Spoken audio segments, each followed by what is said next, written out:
David, what is soul gold? Soul gold is the only thing you're going to take with you in this lifetime. It is the lessons, the growth, the experiences that you're going to realize those are the moments that you're really going to cherish. Like that is the real internal gold that we do get to take with us. David Gilbert is here to discuss his concept of soul gold and personal transformation.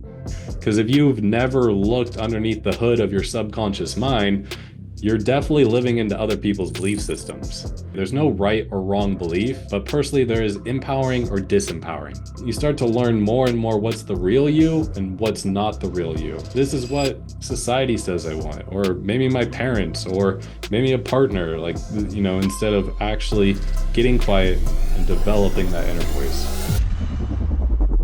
Welcome to It's Your Choice podcast. Today on the show, we have David Gilbert. Thank you, David, for joining us today. Thank you for having me. I'm excited to jump in. David, what is soul gold?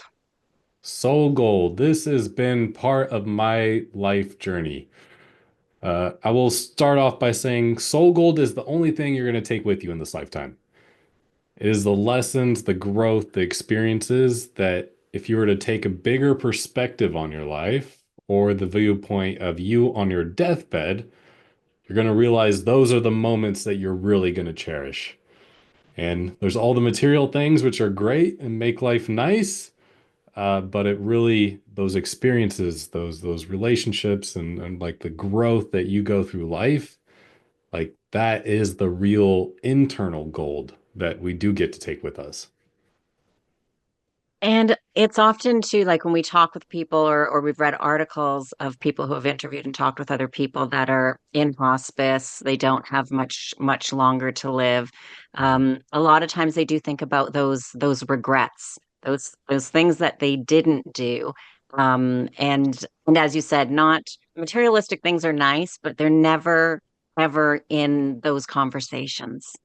Yeah, so I call that the lead. Like I even have on my desk, like a lead and Oh, soul gold, right? So nice. we go through life and our pains or our challenges can be our greatest opportunities if we're willing to go in them, which also can be a scary dream, can also feel like a lot of lead in your life. And yeah, maybe you don't get it, but by choosing to kind of jump into that journey, like that is where so much gold is found. I know like from my own story, even the concept of soul gold came from I lost my father at the age of 11.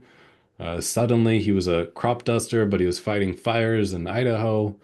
And I thought I kind of dealt with that.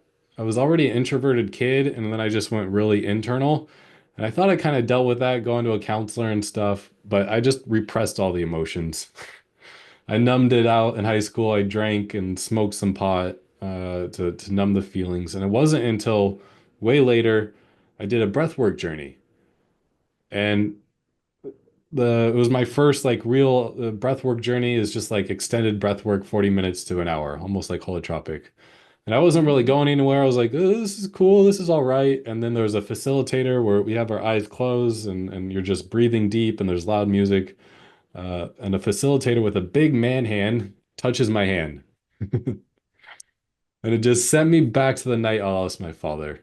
Oh, And if you've lost a loved one, like you know that like why would this happen? Like why just all the whys. Um, but send me back to that night, and later I got this visual of like it like cracked me open like a walnut. Like I repressed all those emotions and it like mhm. got hardened and just kind of tried to keep it underneath the surface. But that breath work cracked it open. And after that, just spent months like actually letting all the feelings of grief like come up. And as I did that, this question of what did I learn from this came up. And then that's where the idea of soul gold just like popped in my head. And that's Wow. yeah. It's interesting. And yeah, there's I say to people in a way, I fortunately and unfortunately have dealt with losing loved ones since I think the first one was my father when I was 6 years old. Okay.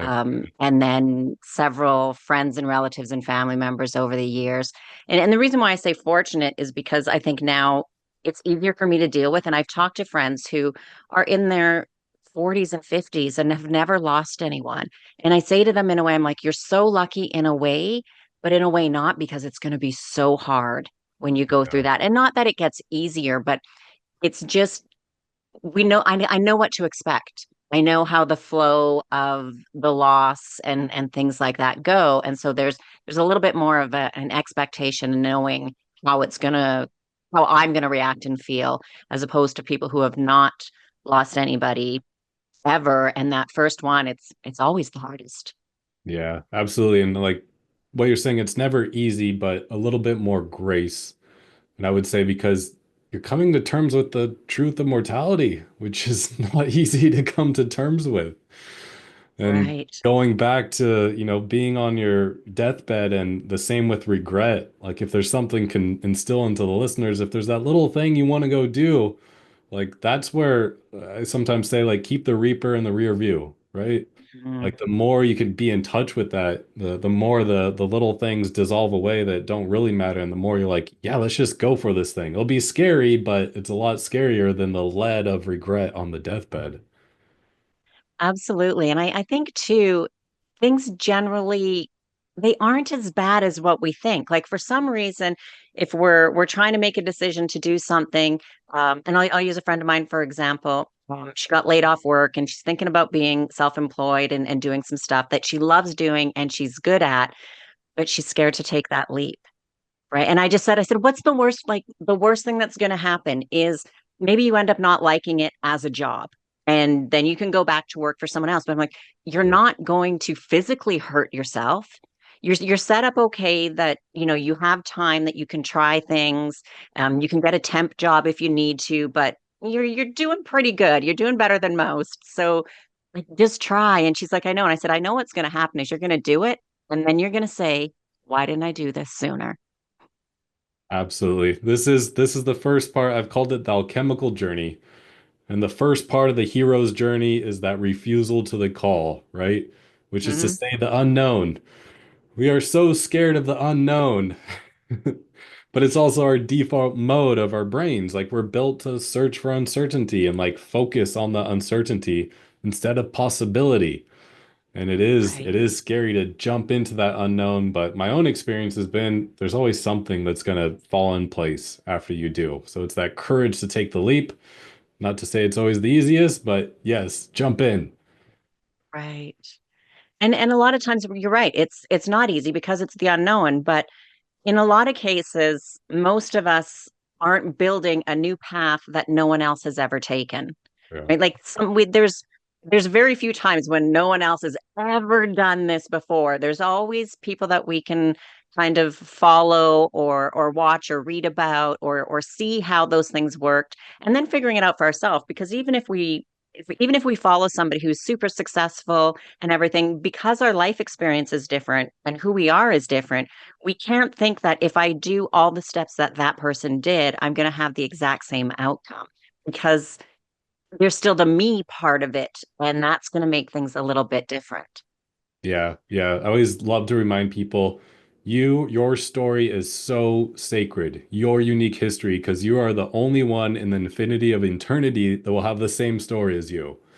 So honor that. Right. Right. Celebrate that. And we don't want to be like everybody else. It's good to be uniquely us. Yes, yeah. And we live in one of the greatest times to be alive. I have to remind myself of this. I get caught up in, the normal stress of life and parenthood and all the things, but it's never been better. Like we have access to limitless information now, and we have, if you live in, I live in the United States, I can have almost anything I want delivered to my door in 2 days. Like this is wild. It is crazy because even like 20 years ago, like okay, how Facebook just turned what, 25 last year or this year or something like Yes, that. It's like been that. Yeah. around for about 25 years.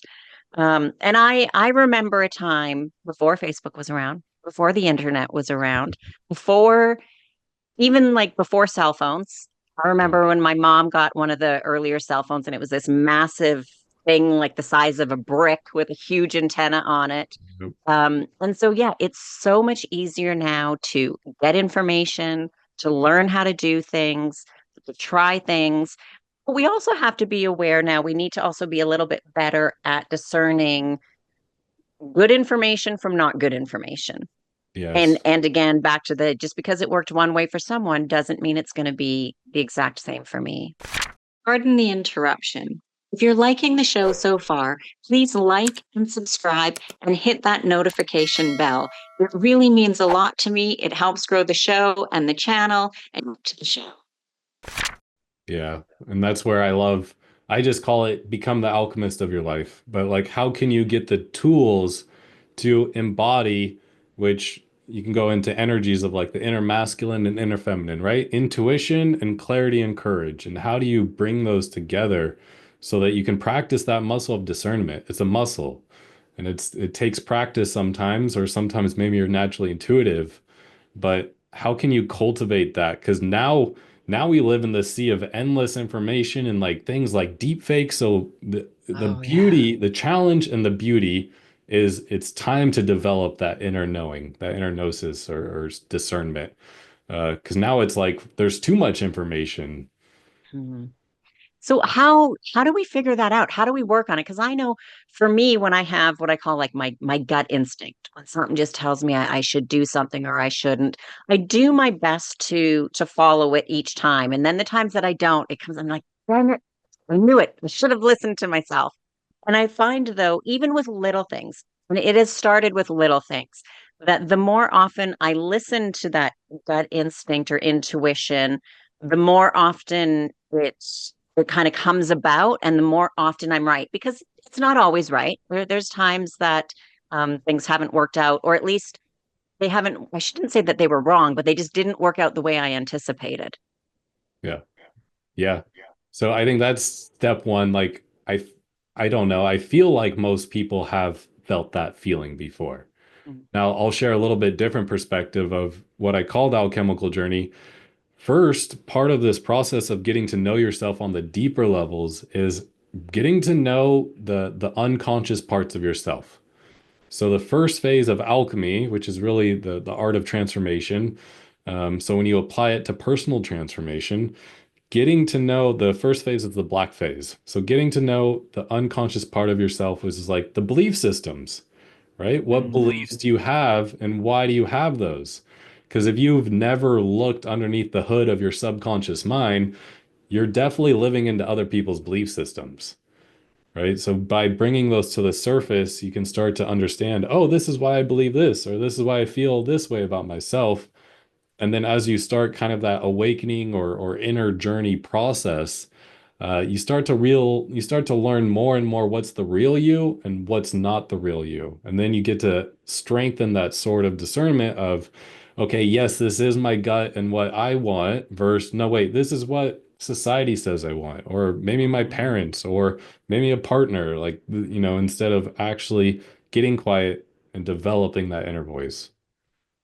And I think too, it's a little bit scary for people because then part is really discovering who we are and then a little bit of taking responsibility as well to the point of, okay, why do I believe this? And if I say, well, I believe it because it was my parents' belief and my grandparents, or because that's what my school taught me, or whatever, that's at least step one. Because I've had conversations with people and I've said, well, why do you believe XYZ? And they say, well, because it's true.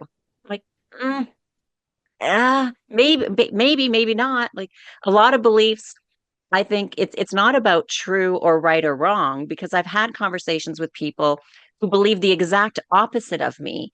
And as I'm talking to them, they'll say, "Well, I believe this because of the situation they had, the life that they had, or what it may be."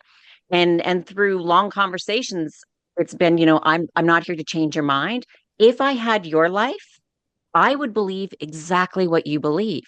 But because I had my life and my experience was this, I can't change my belief because this was my actual experience. But it's an understanding of somebody else could have experienced the opposite and they believe it. Both beliefs are right because of the experience. So we need to really realize that it's not a right or wrong. It's a life experience and why. And if it is just something that we've been taught, so if I've been taught that, do I really believe it? Yeah. Yeah, absolutely. And I'm hearing two things too. One is personally, and personally, I'm the same way. There's no right or wrong belief, but personally there is empowering or disempowering, right? What is going to help Hmm. you, you know, connect more with others and show up in the way you want to show up and create the life that you want, and then what is keeping you from that? And then to your point too, collectively, when it comes to it's actually beautiful thing. We don't want 75 or 8 billion people with all the same beliefs. Like you said, Right. we all have this unique life experience and we all want to express what we've learned uniquely.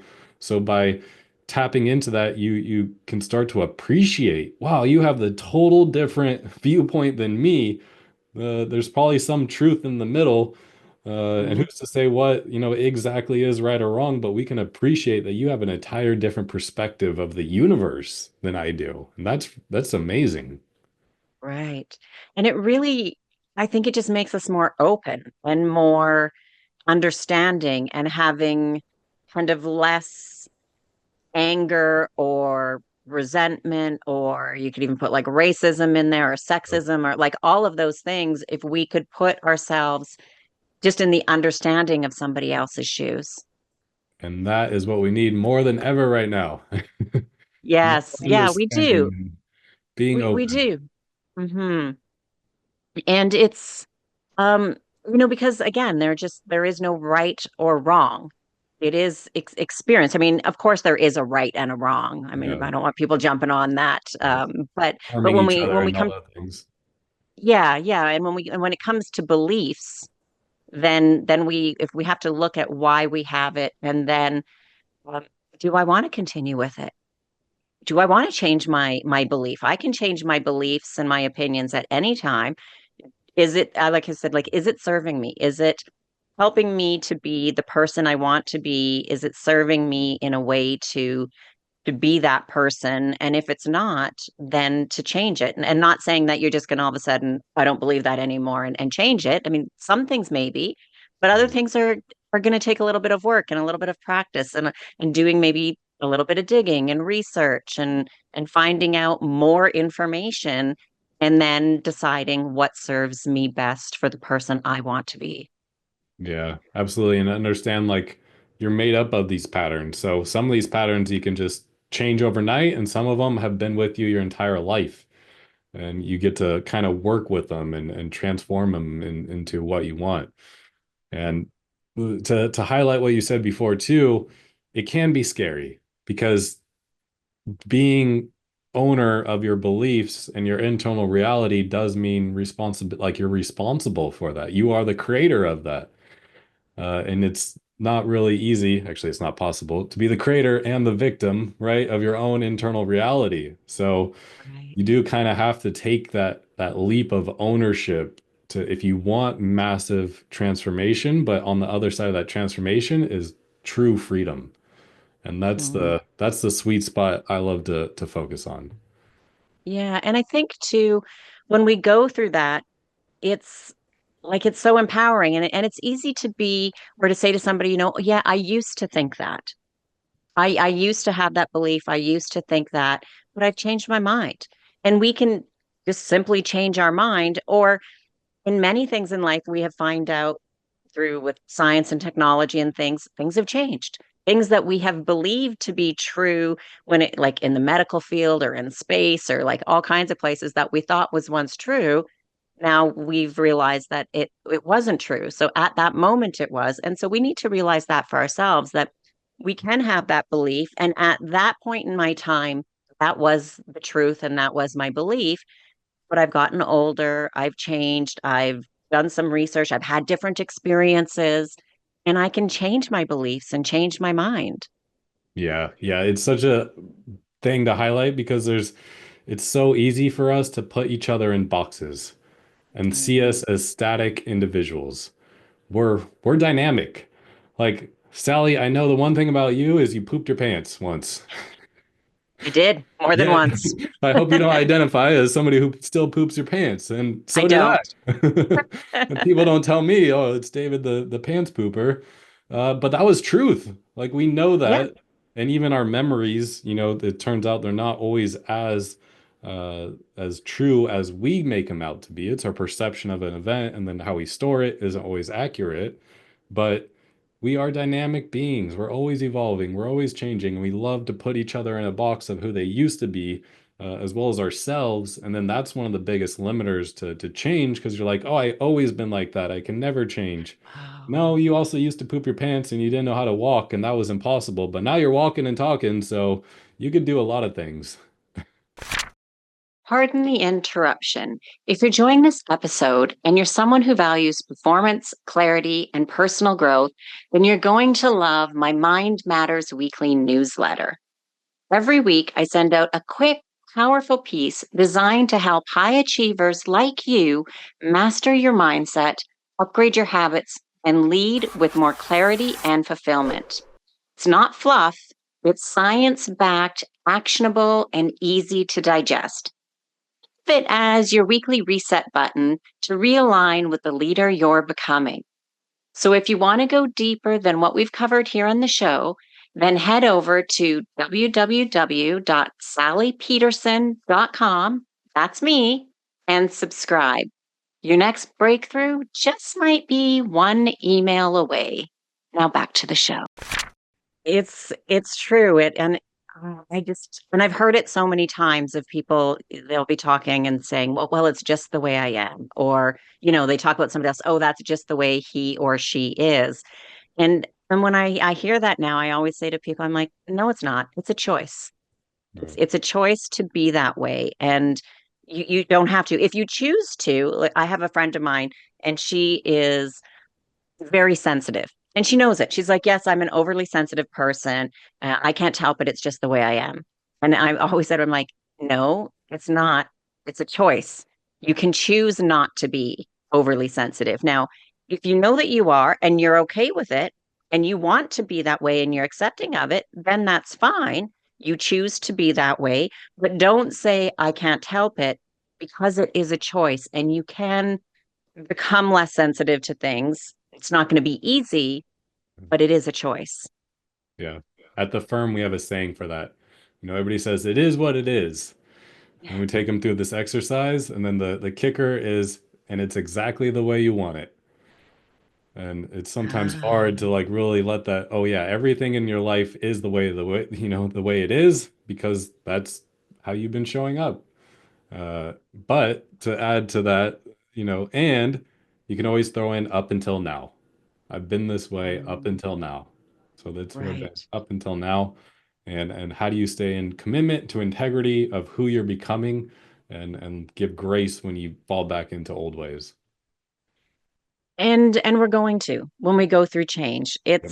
It's bound to happen. It's like anything, even if you're training for a marathon and you think, okay, here's my training schedule, and stuff happens. You get sick, something comes up, you miss a training day, we want to change our perspective on something, but we can default back because that has been our thought for 30, 40, 50, 60 years, however old we are. And we've had that. And it's okay that that happens, but it is just to catch it and recognize it as early as possible and to think, oh, no, I fell back to that. That's not me now. Or, oh, I need to get back on track and move forward. And that's okay. It's not one slip up and that's it. You're done. Forget it. Don't bother trying anymore. Yeah, absolutely. We're in this default mode of way of being for so long that you're relearning how to crawl, walk, run in essence, right? A new version of yourself. And Mm, something a lot of people don't talk about that I've discovered through the transformation process is what I call like the oscillation process, mm, or phase. And this is also in alchemy, it's distillation. It's one of the last phases of alchemy. So this is like a figure eight. Like it's in okay. chemistry, they actually have a beaker like that. So it's like you heat up the if it's lead into gold, you're heating up the metal, it goes up high, it purifies, and then it comes back down, which is a symbol for earth. So you go through a massively transformative event. You're like, I am this new person. I am whatever the new belief is, and I'm going to show up Mhm. like this. And you go through life and you have a couple great weeks, and then you fall back. And it's like you're going through the purifying process of becoming that new version of yourself, but you're going to oscillate between the old way of being and the new way of being, old way of being, new way of being. But eventually you'll change the tide and become that new version of yourself if you stay committed. To your point, if you're just like, Right. I'm done, I'm back to, that belief isn't it, and you fall back into your old ways, it's like, no, you were almost there. Just keep going. Right. It's very similar again to trying to walk, right? We didn't just try to walk one time and then fall down and stop. We just fell down, got up again, did it, fell. Same with riding a bike, same with learning to skate or ski or any sport, musical instrument. I mean, learning to do anything. Yeah. And as you said, like we are rewiring the brain, we're changing to be the new person, have the new belief, the new thoughts, and it will happen that we kind of fall back to that old pattern or stumble a bit, but then we just gotta kind of pick ourselves up and keep moving forward. Yeah, it's funny. We become adults and we forget about all the ways we've done all this as kids, like our whole life. We Right. had fun doing it. And now it's like, you know, I've been guilty myself. Oh, you want to start the new business thing? Oh, I don't know. I don't know if this is going to work out. Whereas a kid is like, let's just find out. We're going to be curious and we're going to have fun and just like playful. And then when we fall, we get back up, we brush it off and keep going. But it's so easy now to get stuck into, oh, but this proves this old belief that I'm like this, and now I'll never be able to do it. And, Yeah. you know, It's really unfortunate that as we've gotten older, we've lost for a lot of people, like obviously not everybody, but we kind of lose that sense of the enjoyment of learning, the curiosity, the just doing stuff and not worrying about will it work out? What if it doesn't happen? Or those like we just did things and we had this great imagination of kind of not caring. Like who cares? yeah. Yeah, I like to think that that's just in us, like curiosity and wonder. We love to like experience awe. And it's the more we can try to remove the stress out of our life, because we know we're built for survival as biological beings, right? Hmm. So we're naturally going to focus on scarcity and lack and like fear, because that's what keeps us alive. And with all the stress that we accumulate today, like the more you can remove that, the more you can have space to start to get curious and like a little bit more playful and not get caught up in so much of the negativity that our brains love to focus on. And then from there, it's like, coming back to that open and connected and like actually listening to others. And instead of, you know, arguing and shooting them down, like, oh, how interesting, how fascinating you believe that. That never occurred to me as like something that could be possible. I've had a different life. Wow, I Hmm. appreciate that. Right. And it's we can always learn and we can always find some type of common thread, common thing with any other person. Like some people say we have nothing in common, and I always think that's not true. There's always some things that overlap. They may not be happy things that you have in common, but there's always things that we do have in common with others. And I think it's just unfortunate that right now in the world, it feels like you have to agree with everything I agree with, or we're enemies, Yeah. we don't get along. And I think that's crazy because like I've got friends that we do not agree in politics. Yeah. We're very, very different. And we have conversations about politics fairly regularly, not every time we talk, but fairly regularly. But we've noticed, and like over the years, of course, and that's why we can still have it, is even though we're kind of opposite with politics, there's a lot of things that we agree on. And there's a lot of things that are going on in politics that sometimes we'll just say, you know what, let's just agree to disagree. Sometimes we say, well, this person did this. This is what they're trying to do. And then it's our own interpretation, because then I can say, well, no, I think this is what they're trying to do. And so, or my interpretation of what they said, and everybody can relate to this because either you've said it or somebody have said it. You've been had an argument, and you say or your friend says to you, well, you said blah, blah, blah. And the other person says, well, I didn't mean it that way. And so when we get even with politics, it works like that. And there's lots of things that we agree on and disagree on. The same thing with religion. If people really kind of dove into all the different religions out there, there are threads of the same thing, the same beliefs, the same thoughts throughout lots of religions. And then of course there's some that are different. But if we focused on that and looked at that, it is a lot more interesting and we can learn more as opposed to just being that closed off. And if we don't agree on everything, then we're friends off. Can't happen. Don't like each other. Yep. Once again, we just love to put people in boxes. It's easier for our brains. Oh, you like this? Okay, you're like that. I know you already. But once again, we're dynamic, and I loved you touched on, like both politics and religion. Like we all want the same things at the end of the day. Like this is Mhm. another human in front of you who has the same doubts, the same fears, wants peace, wants love, wants to know their own love, and just more joy, and I would say probably curiosity too, like wonder in life. And even something like religion, I always love to remind people that if you were to remove language, like the ability to speak, and you only had feeling or frequency, it would all be the same. It's all the same. Yeah. But we get so It, caught in these places and put people in the boxes, and then it can fit on our shelf nice and neat, instead of just embracing the unique and dynamicness of humanity. yeah, it really is interesting. I think we're in a very interesting time um in the world right now and I think just too divided, unfortunately. I'm hoping that it gets better. It's obviously not something that's going to happen, I don't think, very quickly, but definitely hoping things are going to improve. Yes. And I'll say, like what we talked about today, the more you can embrace and get to know your own parts of yourself, like even unconscious parts of yourself and some of your Mhm. beliefs, and then you try to change and then you realize it's hard, like, and like start to open up your heart to yourself during that process, then you can have more compassion for others because you realize like it can be really hard being human.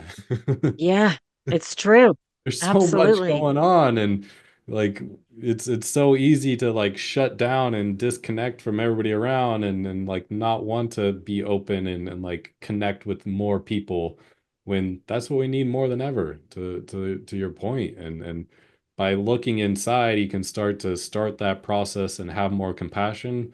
And I believe we Mhm. need a lot more compassion for our humanity and choosing to see the good or the similarities in each other. Because then that's when some of the other stuff just kind of fades away. And we're like, oh yeah, we're both just trying to do our best and like set up future generations. It's true. And when we look at things, I mean, unfortunately, I'm not a fan of most mainstream media. And I think though, when we look at human beings, and I've traveled a lot. I've lived in 5 countries and I've traveled to over 50. So I've been to a lot of places. And yeah, there's some bad apples in every country, unfortunately, but the vast majority of people all want the same thing. Just as you mentioned, like we want love, we want connection, we want to have fun, we want, a home, food, clothing, shelter, the basic needs, and we want to enjoy life. And that's what everybody wants, but unfortunately, the focus tends to be with those bad apples, and mainstream media likes that, keep people in fear. So I always say to people, a good thing to do is just turn off the TV. Don't listen to the news. I mean, you have to listen to the news a little bit. We can't never listen, but I kind of just skim through some headlines every few days of news of, okay, this is what's going on in the world. Because it doesn't change much every day. So why get sucked into it every day? It seems to be just the same kind of stuff over and over. And maybe every few days there might be something kind of new that's going on. Just to have an awareness. I'm personally not going to be changing the world in the news type of way. I'm hoping to change with people being more open-minded and getting to know each other and knowing that we all kind of want the same thing and common desires and beliefs and human things that we want. And if we're more open that way, then there's not as much fear and hatred in the world. Yeah, yeah, it's almost as simple as what you focus on is what you get.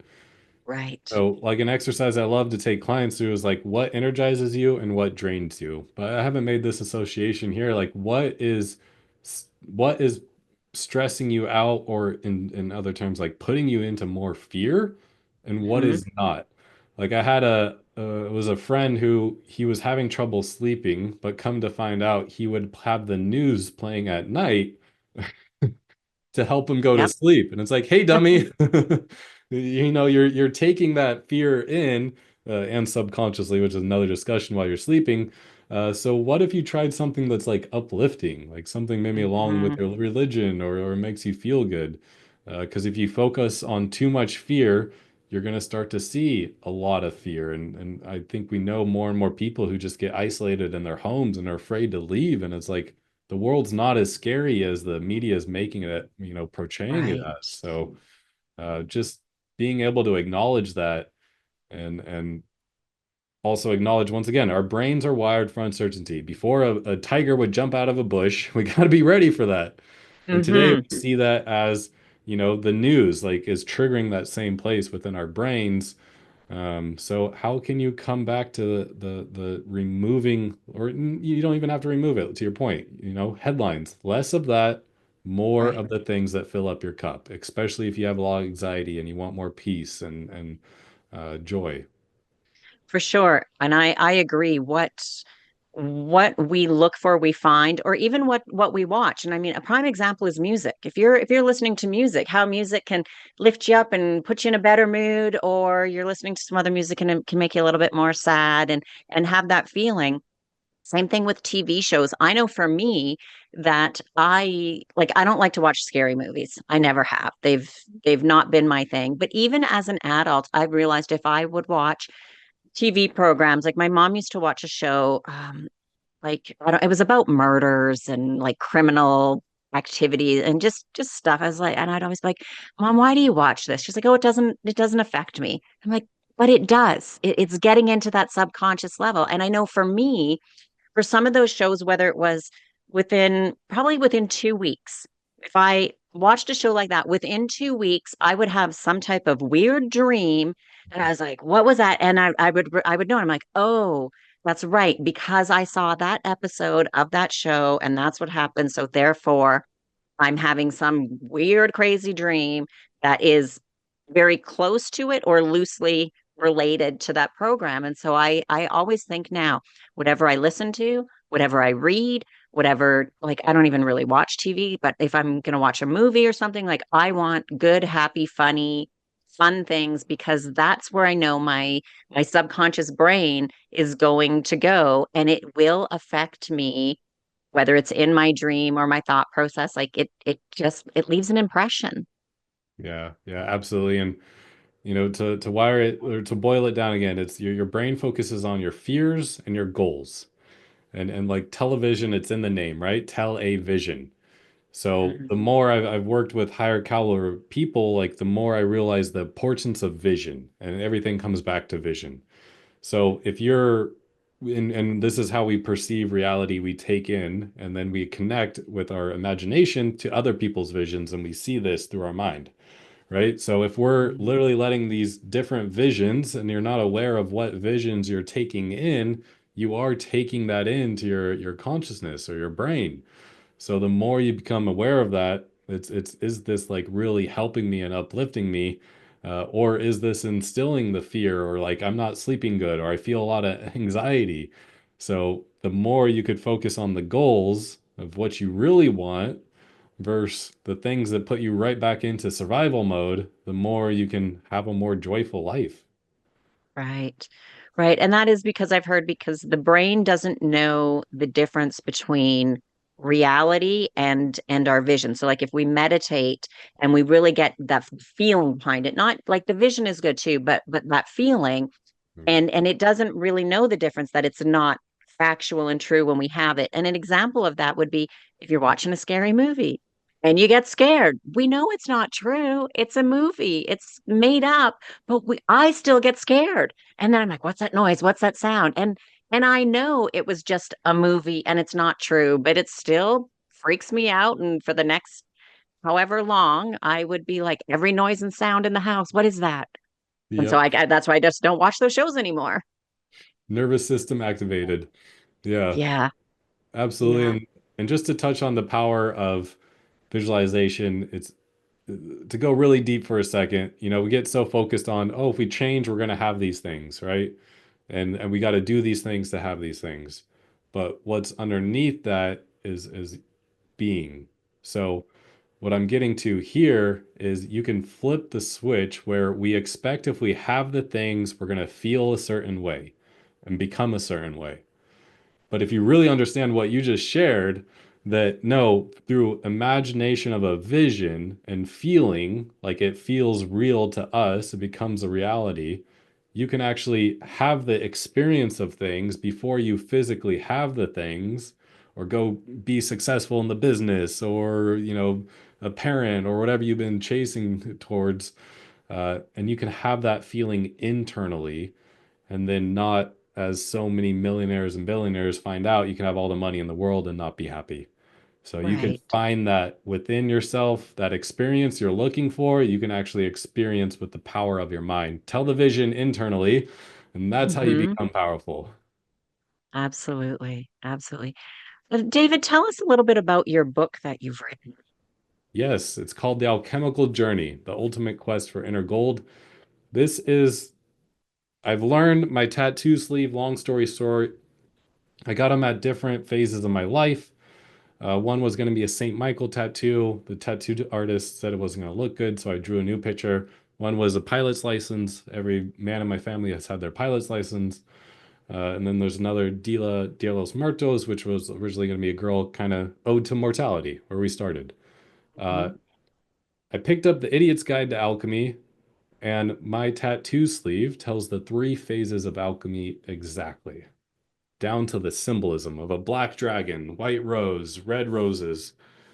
So that was one of the wildest moments of my life because I didn't realize that, but I started taking people through this process as I went through my own inward journey of turning my lead into soul gold. And then I started taking other people through the journey. And then I wrote a book, but I put it in a way of a fiction novel, um, combining the hero's journey of what it looks like to do this inward journey, to really uncover your belief systems, to uh, discover there's probably a lock and key around your heart, and you got to go open that, to integrating inner parts of yourself, the parts of yourself that felt the lack, the fear, as well as overcoming your greatest fear and opening that up to your heart, which most of us is mortality, right? Death. Right. And then from there, the inner masculine and feminine are like the moon and the sun and balance of intuition and clarity and courage. And then finally grounding into Mother Earth. Because one thing I want to leave all your listeners with, like it's so easy to say, oh yeah, it's nature, it's outside of us. No, this is our mother. She gives us an abundance of food, water, and shelter. And what we forget is she's willing to take our pain. She is happy to take away your pain. If you have a really limiting belief tied to an old experience that was really difficult and challenging, we do this process where you get a rock or anything, throw it into the ocean or put it into the ground and set the intention of Mother Earth is going to take this because she knows that if she can absolutely hold it, she'll like turn it into fertilizer, right? That Hmm. you will show up and love her more and you'll love your brothers and sisters of humanity more if you let go of that pain. So it's a tale Amazing. through that whole journey to become the alchemist or the hero of your own story and create your golden life. Perfect. And David, if people want to get that book, where can they get it? Or if they want to get in touch with you and work with you, where is the best place for them to connect with you? Yeah, I got two websites. One is my personal one, David G. Gilbert, GILBERT.com. The other one is goldenlife.com. That's where you'll find the book. and kind of more stuff that's in alignment with the alchemical journey and it's also on Amazon, so you can check it out on Amazon. Perfect. And I will make sure that I have links to that in the show notes to make it easy for everybody to connect with you. And I just want to say thank you very much for your time today, David. I really appreciate it. Thank you for having me. This was fun, and I hope it really inspired some people today. Yes, I hope so too.